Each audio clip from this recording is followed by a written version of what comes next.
नमस्ते बच्चों, क्या हालचाल। मैं हूं अंकित श्रीवास्तव और आप सभी का स्वागत है हमारे YouTube के अमेजिंग से प्लेटफॉर्म केमिस्ट्री विद फन में।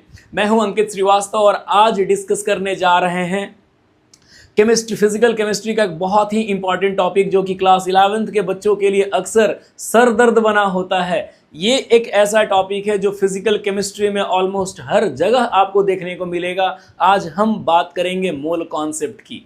सबसे पहले हम आपको बता दें कि मोल कॉन्सेप्ट जो होता है, एक्चुअल में मोल जो है ये एक तरह का अमाउंट ऑफ सब्सटेंस होता है, नंबर ऑफ पार्टिकल्स इससे रिप्रेजेंट किया जाता है। ये हर जगह या तो मास के रेफरेंस में, या तो वॉल्यूम के रेस्पेक्ट में, या तो नंबर ऑफ पार्टिकल के रेस्पेक्ट में, हर तरह से हम इसको कैलकुलेट कर सकते हैं। ठीक है, तो सबसे पहले तुम हेडिंग लगा लेना, मोल कॉन्सेप्ट। मोल कॉन्सेप्ट आखिर क्या है ये मोल? तो देखो बच्चों, ये जो मोल होता है, मोल एक्चुअल में ये SI यूनिट है अमाउंट ऑफ सब्सटेंस की, अमाउंट ऑफ सब्सटेंस की, और इसको हम मेनली मोल के टर्म में कैलकुलेट करते हैं। ठीक है, ये जो मोल है ये सब्सटेंस के मतलब अमाउंट ऑफ सब्सटेंस का SI यूनिट होता है जिसको हम मोल के टर्म में लिखते हैं। तो सर आखिर क्या है ये मोल? तो मोल जो होता है ये होता है ए ग्रुप ऑफ 6.022 इंटू 10⁻23 पार्टिकल्स। अब ये जो संख्या है 6.022 इंटू 10⁻23, इस संख्या को हम कहते हैं एवोगाद्रो नंबर। इस संख्या को कहते हैं एवोगाद्रोस नंबर, जिसको कि ऐसे डिनोट किया जाता है, एक कैपिटल एन छोटा सा कैपिटल ए के रूप में, एवोगाद्रोस नंबर। और ये जो पार्टिकल्स हैं बच्चों, ये पार्टिकल या तो एटम्स हो सकते हैं, या तो मॉलिक्यूल्स हो सकते हैं, या फिर हमारे आयंस हो सकते हैं। तीनों में से कुछ भी हो सकता है। ठीक है, जैसे तुम बेसिकली देख लो, तुम जानते हो कि सर अगर हम एक पेयर की बात करें, किसी भी सब्सटेंस के एक पेयर की बात करें, तो एक पेयर में होते हैं 2 पीसेस। एक पेयर में कितने पीसेस होते हैं? 2 पीसेस। ठीक उसी प्रकार से अगर हम एक दर्जन की बात करें तो एक दर्जन में किसी भी सब्सटेंस के 12 पीसेस होते हैं। तो ठीक उसी प्रकार से अगर हम एक मोल की बात करें तो एक मोल का मतलब ही होता है 6.022 इंटू 10⁻23 पीसेस। ये चीज़ याद रखना, इसी नंबर को कहा गया है एवोगाद्रो नंबर। तो किसी भी सब्सटेंस का जो एक मोल है वो 6.022 इंटू 10⁻23 पार्टिकल्स का रिप्रेजेंटेशन है। ठीक है, जैसे मान लो तुमने बोला कि सर मेरे पास 1 मोल सोडियम का एटम है, तो इसमें कितने सोडियम के एटम्स होंगे बाबू? 6.022 इंटू 10⁻23 सोडियम एटम्स। मान लो तुमने बोला कि सर मेरे पास 1 मोल ऑक्सीजन का मॉलिक्यूल है, तो इसमें कितने ऑक्सीजन के मॉलिक्यूल्स हो जाएंगे? 6.022 इंटू 10⁻23 ऑक्सीजन मॉलिक्यूल्स। ठीक है, तुमने बोला कि सर मेरे पास 1 मोल सोडियम आयन है, 1 मोल सोडियम यानी Na+ आयन है, तो इसमें कितने हो जाएंगे? 6.022 इंटू 10⁻23 Na+ आयंस। तो कहने का मतलब है कि कभी भी अगर 1 मोल टर्म सुनने को मिलेगा तो तुम्हारे दिमाग में ये हिट करना चाहिए तुरंत कि वो पक्का इतने पार्टिकल्स की बात कर रहा है। अब ये पार्टिकल एटम भी हो सकता है, मॉलिक्यूल भी हो सकता है, आयन भी हो सकता है। ठीक है, तो ये था हमारा इंट्रोडक्शन कि मोल जो है वो इतने पार्टिकल्स का एक समूह होता है। लेकिन मोल को जरूरी नहीं कि हमेशा पार्टिकल के टर्म में ही हम कैलकुलेट करें।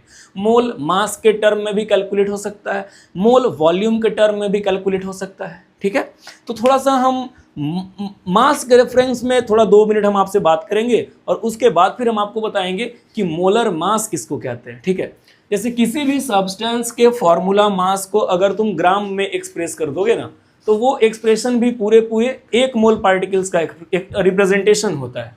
जैसे तुम देखो यहाँ,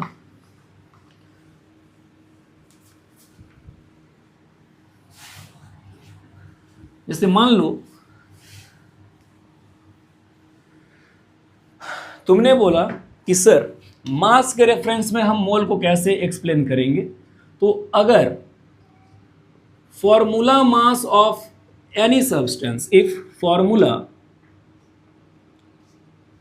mass of any substance is expressed in gram. If formula mass of any substance is expressed in gram, then it represents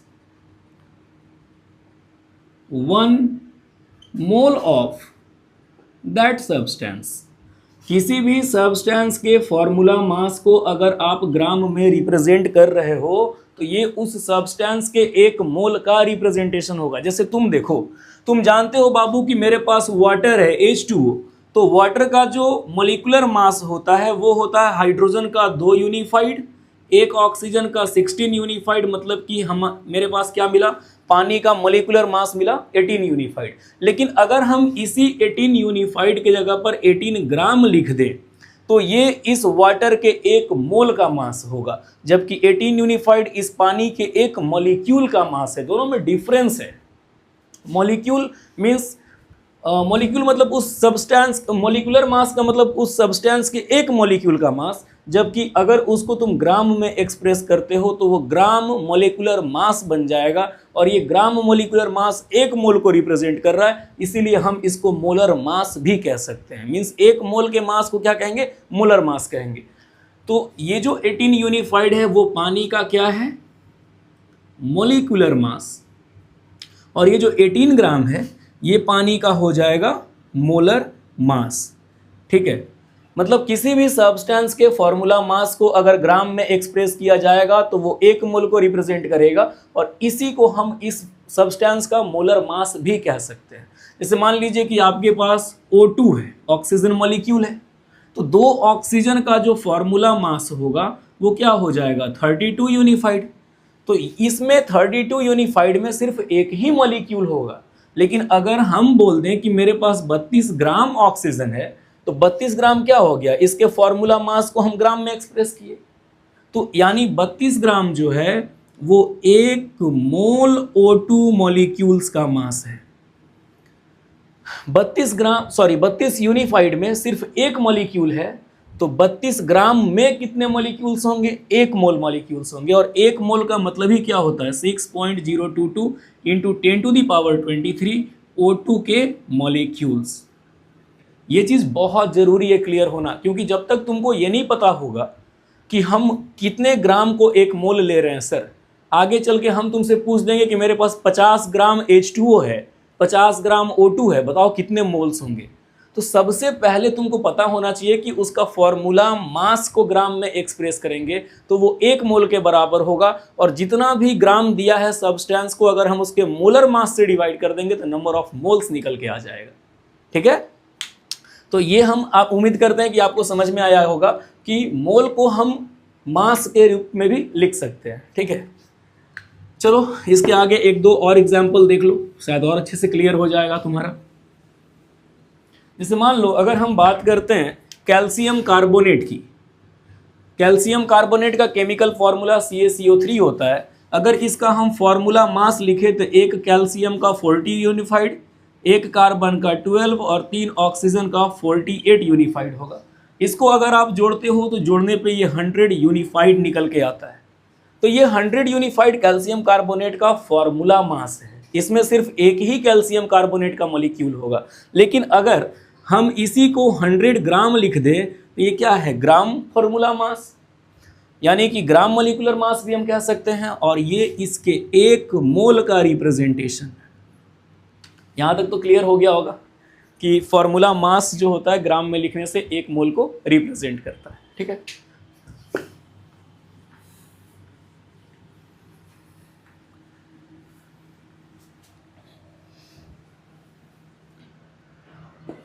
अभी रात के 12 बजने वाले हैं बच्चों, और हम क्लास 11th के बच्चों के लिए ये लेक्चर शूट कर रहे हैं क्योंकि ये उनके एग्ज़ाम पीरियड का टाइम है।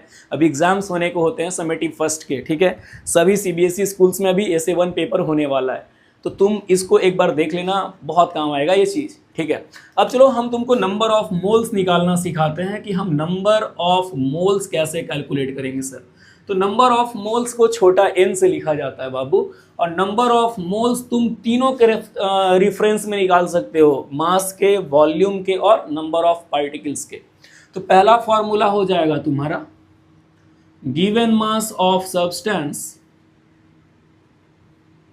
Divided by molar mass of substance.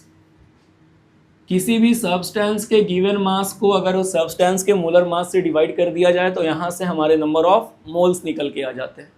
अगर हम इसको वॉल्यूम के रिस्पेक्ट में निकालना चाहें तो ये होता है given volume of any gas at a standard temperature pressure. Standard temperature pressure में टेम्परेचर को 0 डिग्री या 273 केल्विन मानते हैं और प्रेशर को 1 atm माना जाता है जो कि नॉर्मल एटमॉस्फेरिक प्रेशर होता है।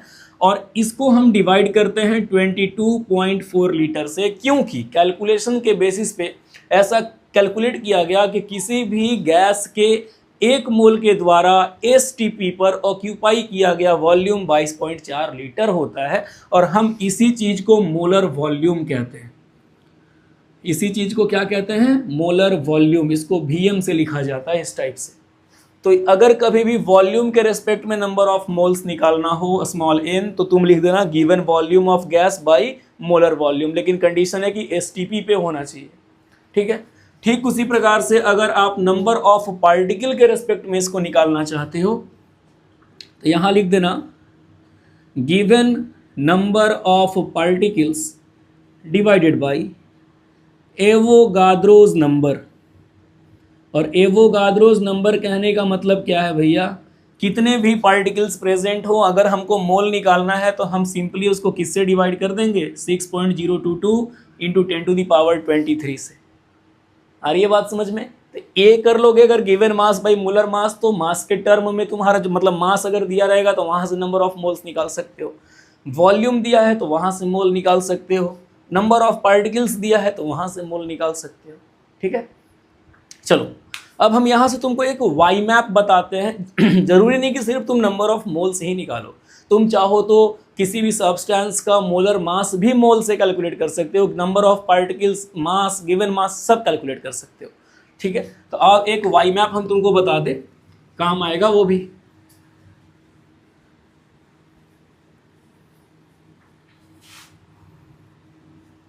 देखो बच्चों, अब जो हम डिस्कस कर रहे हैं ये तुम्हारे लिए इंपॉर्टेंट है, इसको कहा जाता है वाई मैप। जैसे मान लो हमने यहाँ पे सेंटर में लिख दिया नंबर ऑफ मोल्स, यहाँ लिखा हुआ है किसी भी पार्टिकल का गिवन मास ऑफ सब्सटेंस, यहाँ हमने लिख दिया गिवन नंबर ऑफ पार्टिकल्स और यहाँ हमने लिख दिया given volume of gas at a standard temperature pressure STP। ठीक है। तो अगर मान लो कि गिवन मास ऑफ सब्सटेंस है तो गिवन मास ऑफ सब्सटेंस को अगर तुम डिवाइड कर दोगे मोलर मास से, अगर किसी भी सब्सटेंस के गिवन मास को मोलर मास से डिवाइड करोगे तो नंबर ऑफ मोल्स निकल जाएगा। अगर नंबर ऑफ मोल्स ऑलरेडी दिया है और तुम चाहते हो कि हम सब्सटेंस का मास निकालें तो हम इसको मल्टीप्लाई कर देंगे मोलर मास से, मल्टीप्लाइड बाय मोलर मास। जैसे मान लो हमने तुमसे पूछा कि 10 मोल वाटर का मास क्या होगा, तो 1 मोल वाटर का मास अगर 18 ग्राम है तो 10 मोल के लिए हम क्या करेंगे? नंबर ऑफ मोलर मास से उसको मल्टीप्लाई कर देंगे। Means 10 mole into 18 gram that is equals to 180। तो 180 ग्राम जो तेरा आएगा वो given mass of that substance means water आ जाएगा। ठीक है। ठीक उसी प्रकार से अगर हम मेरे पास गिवन नंबर ऑफ पार्टिकल्स है, अगर इस गिवन नंबर को हम डिवाइड कर देंगे एवोगाद्रोज नंबर से, मतलब कि 6.022 इंटू 10⁻23 से, तो यहाँ से मेरा निकल के आ जाएगा नंबर ऑफ मोल्स। और अगर इस नंबर ऑफ मोल्स को हम मल्टीप्लाई कर दें एवोगाद्रोज नंबर से तो यहाँ से निकल के आ जाएगा गिवन नंबर ऑफ पार्टिकल्स। जैसे एग्जाम्पल सोचो, हमने बोला कि भैया 1 मोल में हाइड्रोजन के 6.022 इंटू 10⁻23 एटम्स हैं, मेरे पास 200 मोल्स है, तो बताओ हाइड्रोजन के कितने एटम्स होंगे? तो जब 1 मोल में हमको पता है 6.022 इंटू 10⁻23, तो 100 मोल 1000 मोल में जितना भी आएगा उस संख्या से बस हम क्या करेंगे? उसको मल्टीप्लाई कर देंगे, तो वो हमको given number of particles they देगा। ठीक है। तीसरा है, मान लो कि किसी भी गैस का वॉल्यूम दिया हुआ है स्टैंडर्ड टेम्परेचर प्रेशर पे, अगर हम इसको डिवाइड कर देते हैं 22.4 लीटर से, जो कि अभी हम आपको बताए कि किसी भी गैस के 1 मोल के द्वारा स्टैंडर्ड टेम्परेचर प्रेशर पे ऑक्यूपाई किया गया वॉल्यूम का वैल्यू 22.4 लीटर होता है, मतलब ये एक तरह का मोलर वॉल्यूम है। तो अगर गिवन वॉल्यूम पता है, उसको मोलर वॉल्यूम से डिवाइड करोगे तो क्या मिलेगा, नंबर ऑफ मोल्स। तो ठीक उसी प्रकार से अगर आपको नंबर ऑफ मोल्स पता है और इसको मल्टीप्लाई कर रहे हो 22.4 लीटर से, तो वहाँ से निकल जाएगा गिवन वॉल्यूम ऑफ गैस। जैसे हमसे कोई पूछा कि मेरे पास 5 लीटर कार्बन डाइऑक्साइड है भाई एसटीपी पे, 5 लीटर कार्बन डाइऑक्साइड में बता कितने मोल्स होंगे, तो गिवन वॉल्यूम 5 लीटर हो गया, मोलर वॉल्यूम 22.4 होता है, डिवाइड कर दो, तुम्हारा नंबर ऑफ मोल्स निकल जाएंगे। और ऐसा कोई बोला कि मेरे पास 50 मोल्स हैं CO2 के, बता एसटीपी पे उसका वॉल्यूम कितना होगा। तो जब 1 मोल का वॉल्यूम 22.4 है तो क्या तुम 50 मोल के लिए नहीं निकाल सकते हो, मल्टीप्लाई कर दो 22.4 से। तो ये एक बहुत ही इंपॉर्टेंट कॉन्सेप्ट है, इसी को कहा गया है y map. Number of moles को हम पार्टिकल के रेफरेंस में, मास के रेफरेंस में और वॉल्यूम के रेफरेंस में एक साथ कैसे लिखेंगे देखो।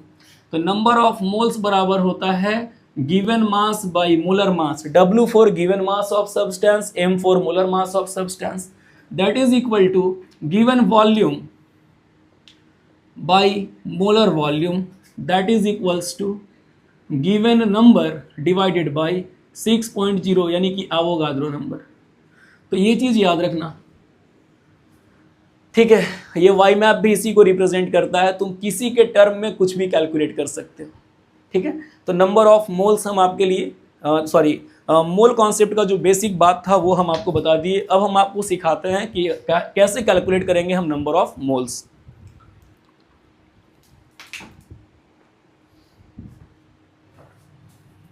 चलो आओ कुछ एग्जाम्पल कर लिया जाए।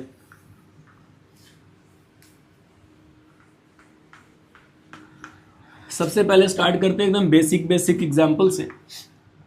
जैसे मान लो हमने तुमसे पूछा कि बताओ बाबू मेरे पास 100 ग्राम कैल्शियम कार्बोनेट है, चलो 100 ग्राम मत लो, 300 ग्राम ले लो। मेरे पास 300 ग्राम कैल्शियम कार्बोनेट है, इसमें कितने नंबर ऑफ मोल्स होंगे। तो मास के रेफरेंस में हमने आपको क्या बताया, गिवन मास बाय मोलर मास। तो सबसे पहले जो भी दिया रहेगा सब्सटेंस, इसका मोलर मास कैलकुलेट कर लेना। तो अगर हम कैल्शियम कार्बोनेट का मोलर मास निकालें तो कैल्शियम का हो गया 40, कार्बन का 12 और 3 ऑक्सीजन का 16 3 जा 48, यानी ऐड करोगे तो ये तुम्हारा निकल के आएगा 100 ग्राम पर मोल। ये मोलर मास का ऐसा यूनिट होता है, ग्राम पर मोल, याद रखना, ठीक है। तो अगर यहाँ से नंबर ऑफ मोल्स निकालना होगा तो क्या लिखेंगे, गिवन मास बाय मोलर मास। मेरा गिवन मास क्वेश्चन में दिया हुआ है 300 ग्राम, मोलर मास मेरा निकल के आया है 100 ग्राम पर मोल। ये और ये कटा 3 बार में, ये ऊपर चला जाएगा, मतलब मेरे निकल के कितने मोल्स आ गए, 3 मोल्स, ठीक है। मान लो ऐसा लिखा हुआ है कि मेरे पास 500 ग्राम कार्बन डाइऑक्साइड है, मेरे पास 500 ग्राम क्या है, कार्बन डाइऑक्साइड है। तो इसमें नंबर ऑफ मोल्स क्या होंगे, तो पहले CO2 का मोलर मास निकाल दो। तो एक कार्बन का 12, 2 ऑक्सीजन का 32 ग्राम पर मोल, तो ये जोड़ने पे क्या हो गया, 44 ग्राम पर मोल। अगर हम नंबर ऑफ मोल्स निकालेंगे तो given mass by molar mass, given mass है 500 ग्राम और ये है 44 ग्राम पर मोल। अगर तुम इसको सॉल्व करोगे 22 टाइम्स, 250 टाइम्स, 11 टाइम्स, 125 टाइम्स, मतलब सॉल्व करने पे ये अप्रॉक्सीमेट कितना आ जाएगा, 11 1 जा 11, यहाँ बचा 1, यहाँ 15, मतलब 11 पॉइंट समथिंग इतने मोल्स आएंगे बच्चे, ठीक है। 11 पॉइंट समथिंग मोल्स इसका जो है वो ओवरऑल वैल्यू होगा। तो मान लो ऐसे हम मास के टर्म में कैलकुलेट किए। अब मान लीजिए नंबर ऑफ पार्टिकल्स या वॉल्यूम के अगर रेफरेंस में इसको कैलकुलेट करना हो तब देख लो।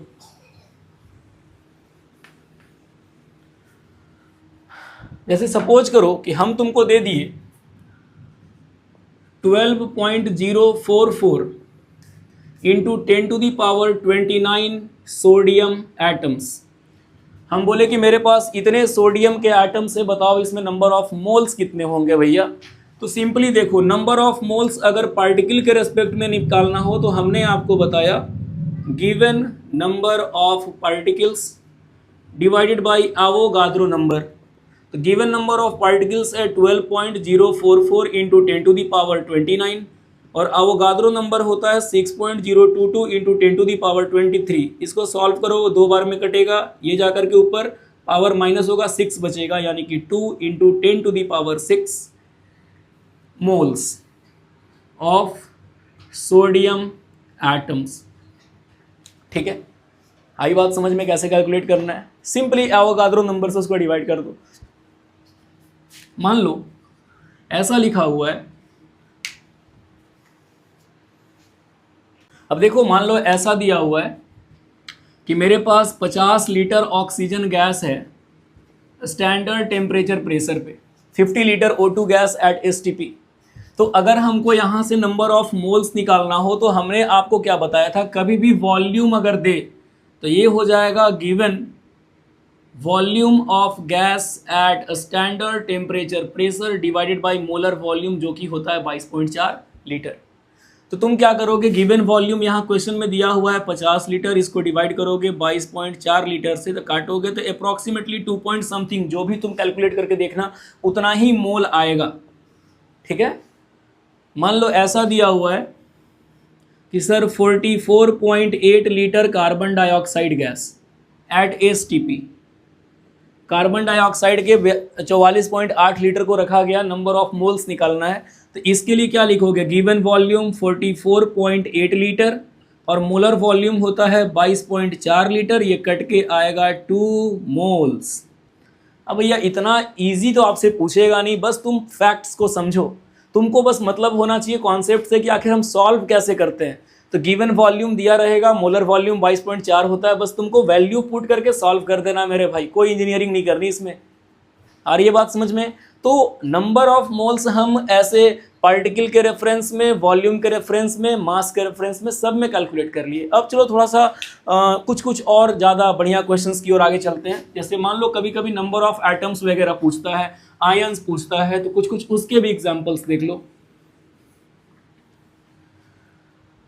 देखो जैसे मान लो हमसे कोई पूछा कि sir what is the number of hydrogen atoms in 5 moles of H2।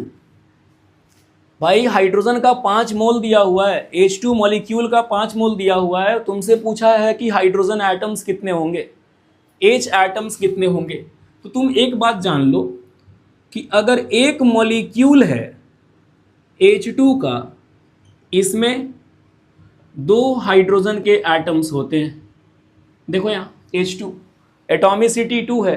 अच्छा बच्चों, एटॉमिसिटी के बारे में आपको नहीं पता हो तो जान लो, किसी भी सब्सटेंस के एक मॉलिक्यूल में जो एटम्स की संख्या होती है हम उसको एटॉमिसिटी कहते हैं। अब इस बेसिस पर गैसेस को बहुत सारे मतलब मॉलिक्यूल्स को मेनली हम मोनोएटॉमिक, डाईएटॉमिक, ट्राईएटॉमिक, टेट्राटॉमिक, पॉलीएटॉमिक बहुत सारे लिस्ट में बांट देते हैं।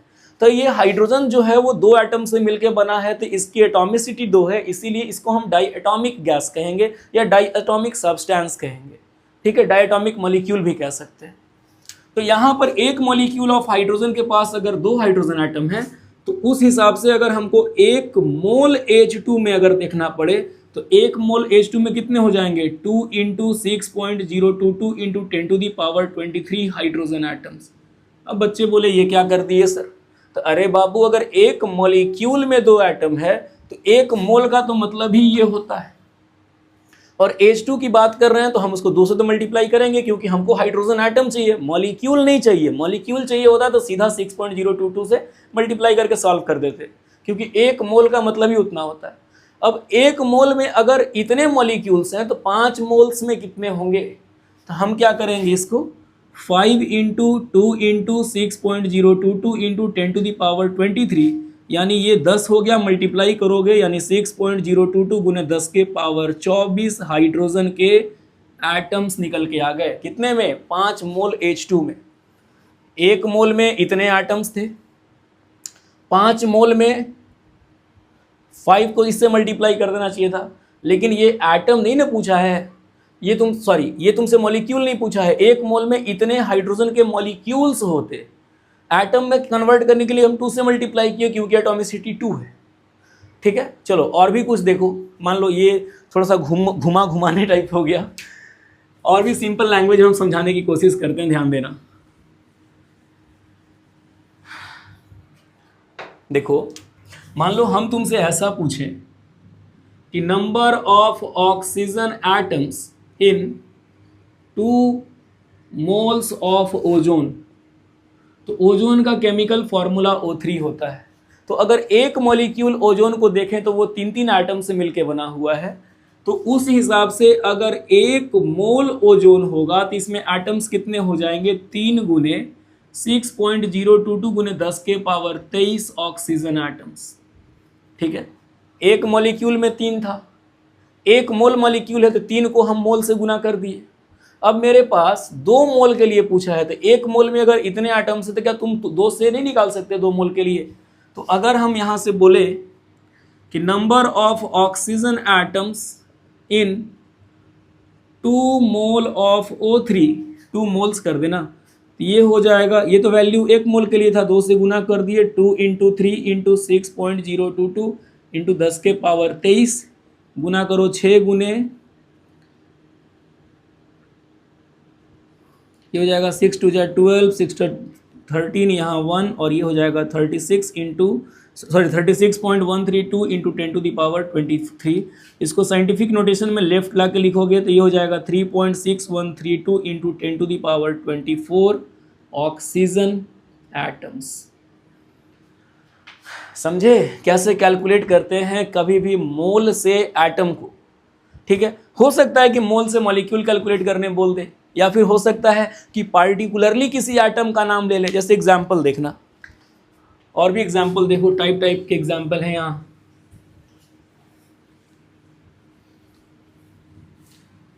देखो बाबू, जैसे मान लो हम तुमको बोले कि मेरे पास 0.25 मोल ऑफ नाइट्रिक एसिड है HNO3, और तुमने पूछा कि सर इसमें नंबर ऑफ नाइट्रोजन एटम्स कितने होंगे, number of nitrogen atoms equals to what? तो तुम देखो, अगर एक मॉलिक्यूल है नाइट्रिक एसिड का, तो उसमें नाइट्रोजन एक ही है। तो तुमको ये चीज़ ध्यान देना होगा कि sir 1 molecule of HNO3 contains 1 nitrogen atom.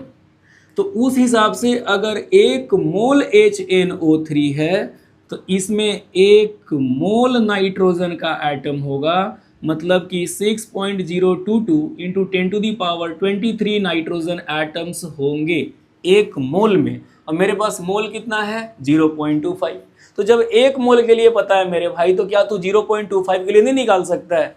तो यहाँ से अगर हम लिखें number of nitrogen atoms in 0.25 moles of nitric acid, तो इसका वैल्यू निकल के आ जाएगा 0.25 इंटू 6.022 इंटू 10⁻23 नाइट्रोजन एटम्स। इसको सॉल्व कर देना, यूं चुटकी में आंसर आ जाएगा। समझ में आ रही है बात कैसे सॉल्व करते हैं? तो कभी भी चाहे वो मॉलिक्यूल से एटम निकालने को बोले या फिर मॉलिक्यूल्स किसी कंपाउंड से कोई पर्टिकुलर एक एटम का क्वेश्चन उठा के पूछे, तो तुम पहले देखना कि एक मॉलिक्यूल में वो एटम कितनी बार है, 1 मोल होता तो कितनी बार होता, फिर हम देखेंगे कि हमको कितना मोल दे के रखा है।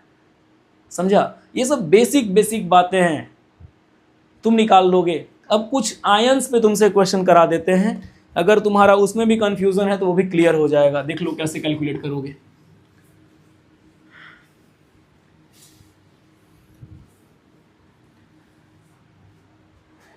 चलो बात करते हैं। मान लो अगर हम तुमसे बोले कि मेरे पास 1 मोल की बात नहीं करते, चलो 5 मोल की बात करते हैं। मेरे पास 5 मोल हाइड्रोक्लोरिक एसिड है और इसमें हमसे पूछा गया कि नंबर ऑफ H+ आयंस कितने होंगे। 5 मोल HCl है और उसमें पूछा गया कि नंबर ऑफ H+ आयंस बताओ। तो तुम सबसे पहले एक HCl को तोड़ के देखना, तो एक HCl कैसे टूटता है, H+Cl-।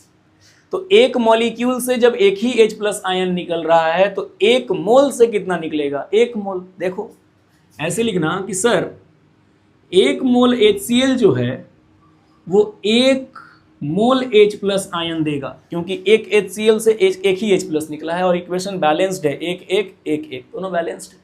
ठीक है, तो एक मोल HCl से अगर एक मोल H प्लस निकला है तो उस हिसाब से अगर मेरे पास 5 मोल HCl है तो उसमें 5 मोल्स ही H प्लस आयन्स होंगे, यानी 5 इंटू मोल का मतलब क्या होता है 6.022 इंटू 10⁻23 H प्लस आयन्स होंगे।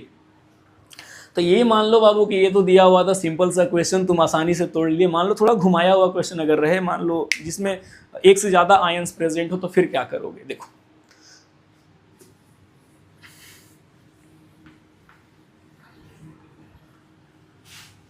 देखो देखो देखो कैसे सॉल्व करते हैं। मान लो हम तुमको दिए,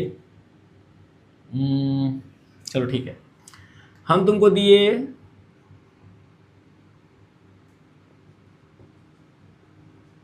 10 मोल्स ऑफ Na2SO4 और हम तुमसे पूछें नंबर ऑफ सल्फर आयंस, या सल्फर नहीं छोड़ो ऑक्सीजन एटम्स।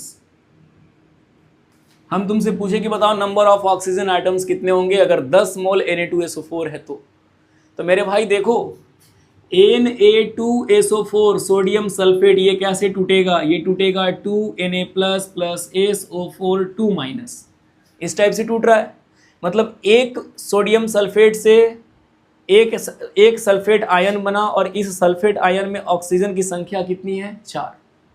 ठीक है, तो ये तो क्वेश्चन ऐसे भी बन जाता, सिंपली इसको डिसोसिएट करने की जरूरत नहीं थी। एक मॉलिक्यूल में 4 ऑक्सीजन है सर, तो 1 मोल होगा तो 4 मोल ये हो जाएगा, 10 मोल है तो 40 मोल हो जाएंगे, सिंपल ऐसे भी बन सकता था। ठीक है, तो हम यहाँ पे लिखेंगे कि एक मॉलिक्यूल जो है Na2SO4 का, इसमें 4 ऑक्सीजन के एटम्स हैं, इसमें 4 ऑक्सीजन के एटम्स हैं, तो उस हिसाब से अगर 1 मोल Na2SO4 होता तो इसमें 4 गुने 6.022 गुने 10 के पावर 23 ऑक्सीजन एटम्स आ जाते। बच्चा बोला कहाँ से सर? अरे बाबू जब एक मॉलिक्यूल में 4 एटम है तो 1 मोल में 4 मोल एटम होगा, मोल बोले तो ये। अब मेरे पास 1 मोल नहीं ना है, मेरे पास 10 मोल्स हैं, तो इसीलिए number of oxygen atoms in 10 moles Na2SO4, तो ये तेरा हो जाएगा 10 गुने 4 गुने 6.022 गुने 10 के पावर 23। इसको मल्टीप्लाई कर दो, 10 को इधर ले जाओ, ये 4 2 जा 8, 4 2 जा 8, 0 4 6 जा 24 गुने 10 के पावर हो जाएगा 24 ऑक्सीजन एटम्स। समझे ब्रो कैसे सॉल्व करते हैं ऐसे क्वेश्चंस को? ये बेसिक बातें थी, आज तुम इतना पढ़ लो। अगले वीडियो में जब मिलेंगे, तुमको जिस टाइप का न्यूमेरिकल्स में प्रॉब्लम होगा या जो भी मोल कॉन्सेप्ट से टॉपिक तुमको समझना होगा, किस टॉपिक में कौन सा न्यूमेरिकल सॉल्व करने में प्रॉब्लम होता है, हमको ज़रूर बताना, हम उस पर नया कंटेंट तुम्हारे लिए लेकर आएंगे। तब तक के लिए नमस्कार, हम मिलते हैं अगले वीडियो में। Thank you.